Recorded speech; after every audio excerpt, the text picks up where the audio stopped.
Hi, Senator.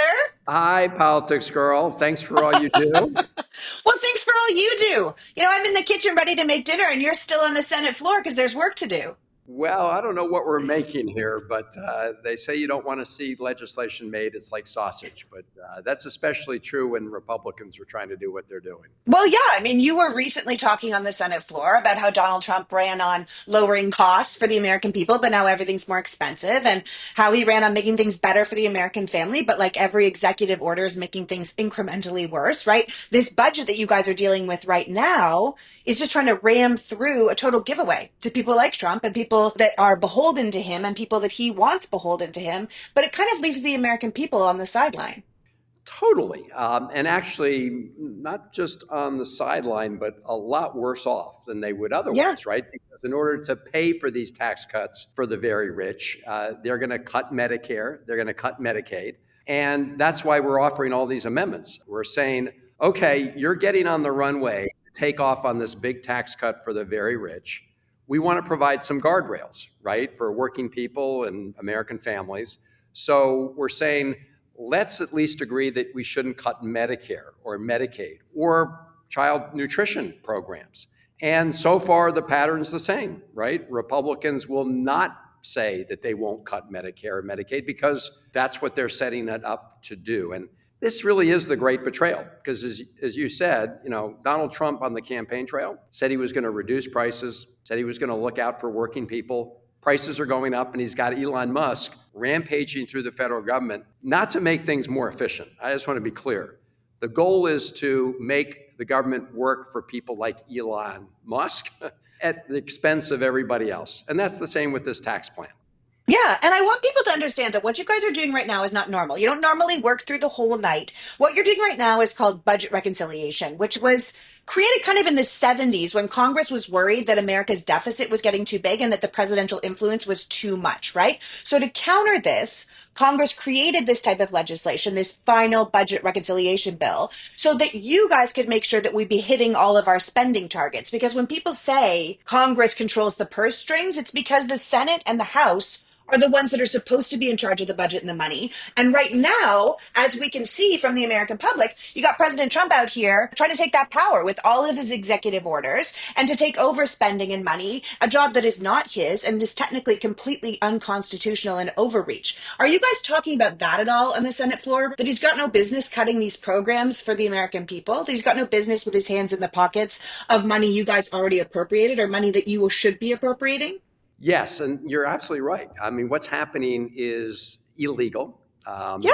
It's a great heist, right? Taking funds that were appropriated by the Congress, Republicans and Democrats alike, for very important purposes for the American people. And, under the Constitution, it's not like presidents get to pick and choose which laws they will follow and which they won't. It's not a la carte, right? It's a package. And so you're right. This is why the courts are so busy. I mean, I've never seen so many lawsuits filed so quickly and so many judges issuing temporary restraining orders because the president is using this executive actions you're talking about to pretend to do things that he's not authorized to do. That's against the Constitution. And really, Republicans should be standing up as much as Democrats, but they've been quiet. It's like all of a sudden, people who talk a lot, they don't want to talk about that. Yeah, we want to be really clear that the Republican Party has been neutered. We get all over you guys in the Democratic Party, but I often say that's because, you don't ask the arsonist to put out the fire. You ask the firefighters who might be standing on the sides to put out the fire. And then when the fire's out, then you should blame the arsonist. And that's what I think the Republicans are. They're arsonists to this country right now,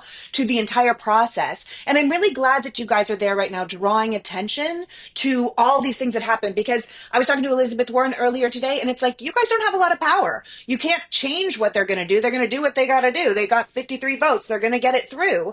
The point is that I think you guys are there to say, we want you to vote to not take away cancer funding. And they say no. We want you to vote to not give tax cuts to the billionaires. And they say no. Because the American people have to know what they're actually doing. And this is a way for you guys to draw attention to it. Well, that's absolutely right, right? I say we're going to fight this at every juncture. We're going to fight it in the courts. And so I'm working with a lot of the lawyers to work on cases so that they have standing. and that they can win in court. And of course, we will win when we can in the Congress. But as you say, when you're Yeah. 53 to 47, what you do is you try to make it more painful for them to try to accomplish these bad things. But at the end of the day, we need to mobilize public opinion. So even people who voted for Trump can see that this is the great betrayal.